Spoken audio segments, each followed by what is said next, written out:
Selamat sore semua. Dapat petunjuknya tentang PHK besar-besaran di gudang garam. Kenapa aku bahas itu? Karena itu akan berdampak kepada rakyat kecil. Ribuan orang di PHK, dan tentu saja para pembisnis ataupun para juragan, kalau dia punya pabrik kayak begitu pasti bayar pajaknya mahal. Belum dia itu bayar para pejabat yang mungkin dari atas sampai bawah itu minta ibaratnya THR ataupun ya uang gembira. Belum lagi preman-preman atau ormas-ormasnya yang minta jatah, bisa keamanan ataupun dalih yang lainnya, dan itu jadi rahasia umum di Indonesia. Makanya banyak sekali investor dari asing itu milih daerah-daerah baru yang keamanannya itu lebih stabil ataupun sistem pemerintahnya itu nggak ribet banget. Indonesia itu setiap langkah itu pasti duit, setiap langkah duit, ada uang pelicinnya, dan itu udah rahasia umum. Semua orang tahu itu. Bahkan kalau kita punya masalah, kita laporan ke kantor polisi. Kalau kita nggak punya apa-apa, belum tentu kasus kita itu diproses. Kalau kalian nggak percaya, pinter-pinter kalian sendiri. Banyak orang akan bercerita tentang kisah nyatanya ketika dia bermasalah dan harus ke kantor polisi. Terkadang malah bukannya untung, buntung. Ini yang perlu direformasi dari Kepolisian Republik Indonesia, biar nggak malu-maluin. Contoh negara-negara yang hukumnya kuat, adil, bagaimana polisinya itu bekerja mengayomi rakyatnya. Dan dampak dari industri yang seperti itu, PHK massal. Kenapa? Karena yang dicari itu orang yang produktif ataupun generasi muda. Sedangkan yang tua-tua itu udah nggak terpakai. Kenapa? Karena pekerjaannya lambat. Ataupun yang namanya pabrik atau perusahaan itu pasti pengen yang fresh. Kecuali kalau nggak berhubungan dengan hal yang kemasyarakatan, mungkin lebih ke skill kayak dagang ataupun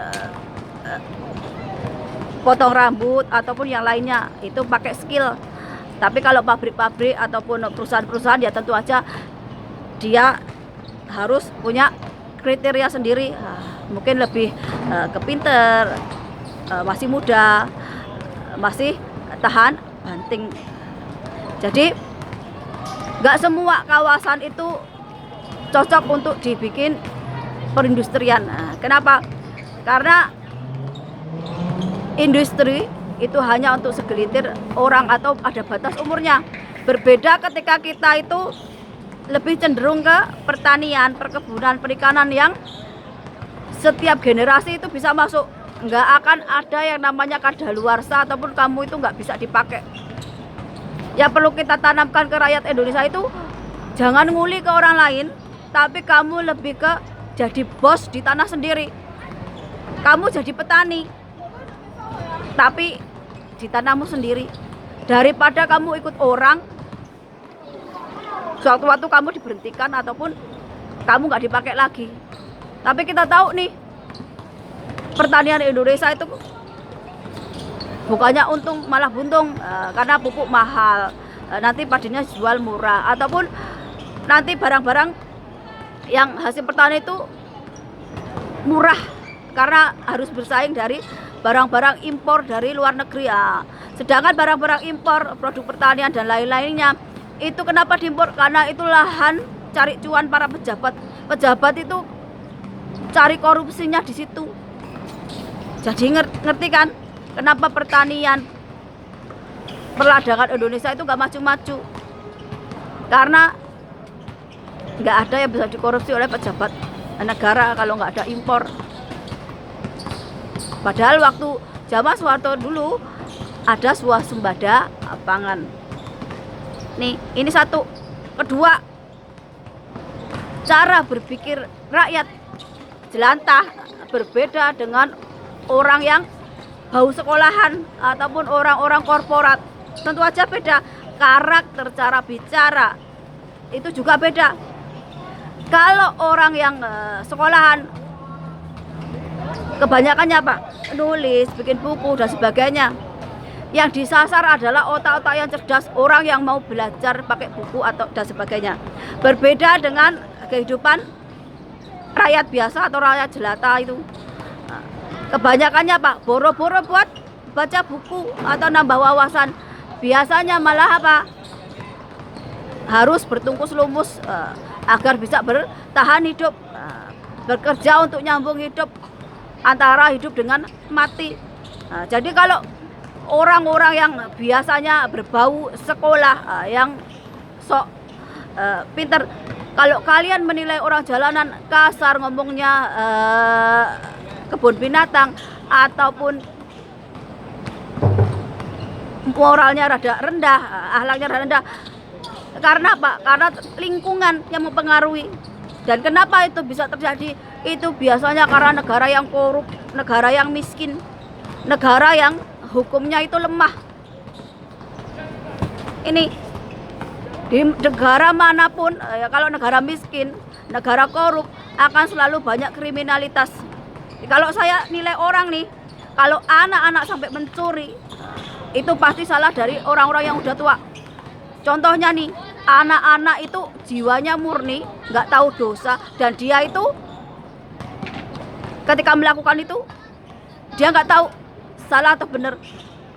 Karena apa? Karena anak-anak itu polos, dia itu hanya mengikuti jejak yang tua-tua nih.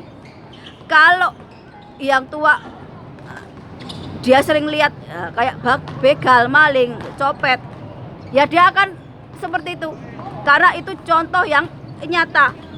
Ataupun ketika bapak ibunya bertengkar, pukul-pukulan, anak itu sampai tua juga kan mungkin melakukan kekerasan entah sama istri, pasangannya atau orang lain. Karena apa? Karena ini adalah contoh nyata yang dia hadapi. Dan kalau ada rakyat yang maling, begal, ngejarah dan sebagainya, yang aku salahkan siapa? Pemerintah. Kenapa? Karena pemerintahnya ngasih contoh rakyatnya yang jelek. Dengan apa? Dengan korupsi, dengan berfoya-foya gaya hidup hedon, ketika rakyatnya lagi nggak baik-baik aja, kurang empati, kurang peka. Yang aku salahkan juga siapa? Pemuka agamanya.